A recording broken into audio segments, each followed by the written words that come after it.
Okay, we're getting ready to make soft rolls. I have all my mise en place here. I'll be mixing this on a machine, although you can do it without a machine. You'll just have to work a little bit harder. So I have my bread flour, my yeast, instant dry yeast, which I'm going to mix with my flour. It's important you do this. If you add the yeast, just pour it in and leave it as a lump. It can lump in the mixer. It can get surrounded by liquid and then it doesn't dissolve well. So you want to take a moment and make sure that you mix the yeast well with the flour. You don't need to sift it, but mix it with your hands. I have salt, sugar, butter that's at room temperature, egg, and milk that's been temperature controlled. You can refer to your recipe as to the recipe that will, you can refer to your recipe for the temperature that we'll be using. So I'm going to be doing this in a mixer. When I make yeastos in a 5-quart mixer, I start with the paddle for about 5 to 10 seconds in order for the material, all the ingredients to get picked up. It just so happens that this hook for a 5-quart mixer, it does an okay job, but it's extremely thin and it takes a very long time to pick up the ingredients if you start with the hook and do the hook the entire time. So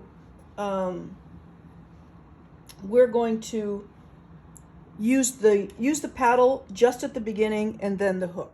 So I'm going to start, as I always do, with yeastos and put the liquid. So I need 2 ounces of eggs, so I took a whole egg and then part of another one. We're going to need egg wash for this recipe, so I'm going to save all my extra beaten eggs for later on.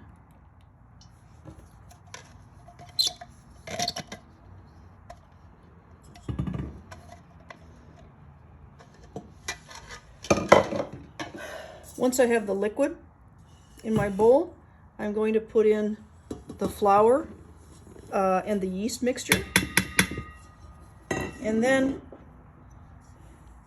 everything else on top. The sugar, the salt,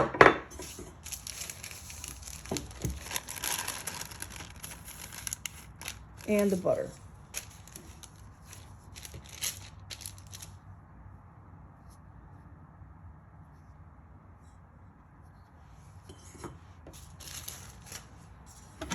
Okay, I'll try to position the mixer well so that you're able to see what I'm doing. So again, I'm going to start with the paddle on the lowest speed for a very short time, just to bring the ingredients together. You don't have to do this, but the advantage of doing this is it just happens a little bit more quickly. As I said, if you use the dough hook, it will take a very long time for these ingredients to come together. So you see, I didn't mix it even until things are smooth. All I wanted to do was bring the ingredients together.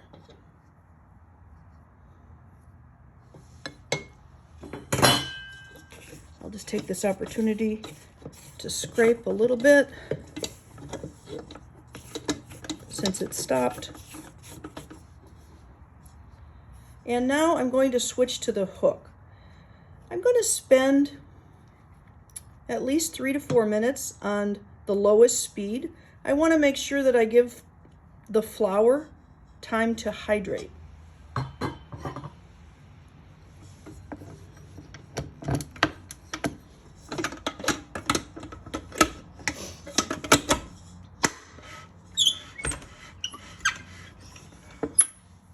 So trying to position this so you can see it.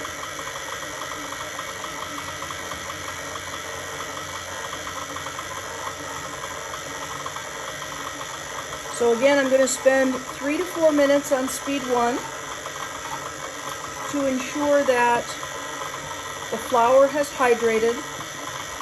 Once I feel that that has happened, I will increase the speed in order to develop more gluten. So the dough has been mixing for about 1 minute on the first speed. I stopped it and I scraped it and turned it over just because there's a little bit of dry at the bottom. So I just wanted you to see that. And I'm going to continue to let it go on speed 1 until the flour has more fully hydrated. Okay, this has been mixing for about 3 more minutes on speed 1 for a total of 4 minutes on speed 1. And I feel like the flour is hydrated. The dough is nowhere near smooth, but I feel like I am ready to turn up the speed in order to get some gluten development. So at this point,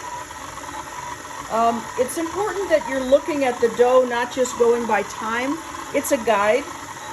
I'm now going to turn it up to speed 2,